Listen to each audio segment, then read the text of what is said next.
Dear student, एक बार फिर से क्लास 10 आपका लालबाग गर्ल्स इंटर कॉलेज के यूट्यूब चैनल पर एक बार हार्दिक स्वागत है। बच्चों, आज का हमारा टॉपिक है पौधों में गतियाँ।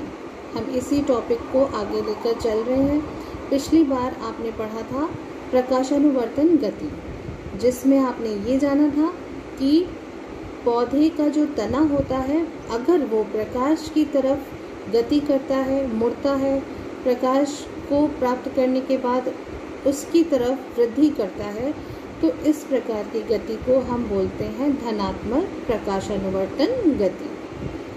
फिर आपने जाना था बच्चों कि अगर जड़ें, जो पौधों की जड़ें होती हैं, वो प्रकाश के विपरीत दिशा में गति करती हैं या वृद्धि करती हैं, तो इस प्रकार की गति को आप बोलते हैं ऋणात्मक प्रकाशानुवर्तन गति।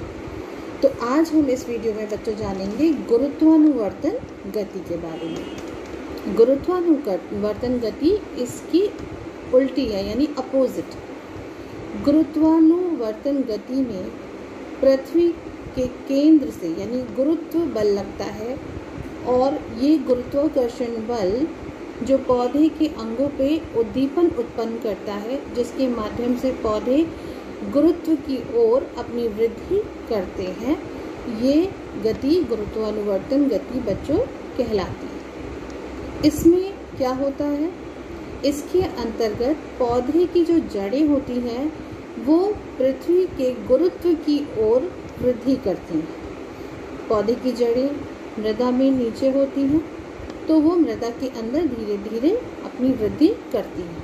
क्योंकि वो पृथ्वी के केंद्र की ओर, गुरुत्व की ओर गति करती है, इसलिए इस प्रकार की गति को हम बोलेंगे धनात्मक गुरुत्वानुवर्तन गति।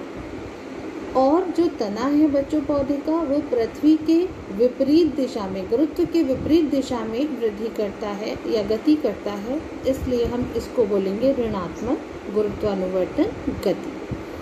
तो आपने देखा कि प्रकाशानुवर्तन गति में जो तना है वो प्रकाश की ओर गति करता है, तो वो धनात्मक प्रकाशानुवर्तन गति कहलाएगा। और इसमें गुरुत्वानुवर्तन में तना, क्योंकि गुरुत्व के केंद्र की ओर के विपरीत दिशा में गति करता है, इसलिए ऋणात्मक गुरुत्वानुवर्तन गति के अंतर्गत आएगा। इसी प्रकाशानुवर्तन गति में जड़ प्रकाश की विपरीत दिशा में वृद्धि करती है, इसलिए हम इस वृद्धि को बच्चों बोलेंगे ऋणात्मक प्रकाशानुवर्तन गति। और गुरुत्वानुवर्तन गति के अंतर्गत जड़ें गुरुत्व की ओर ही गति करती हैं, इसलिए हम इसे बोलेंगे धनात्मक गुरुत्वानुवर्तन गति।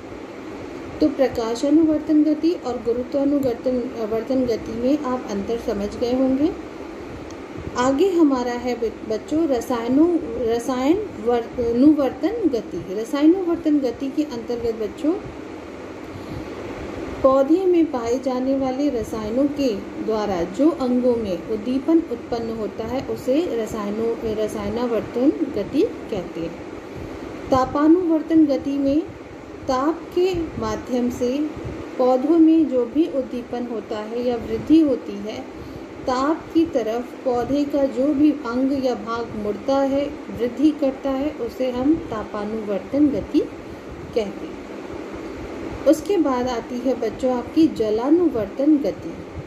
जलानुवर्तन गति में भी यही प्रक्रिया है।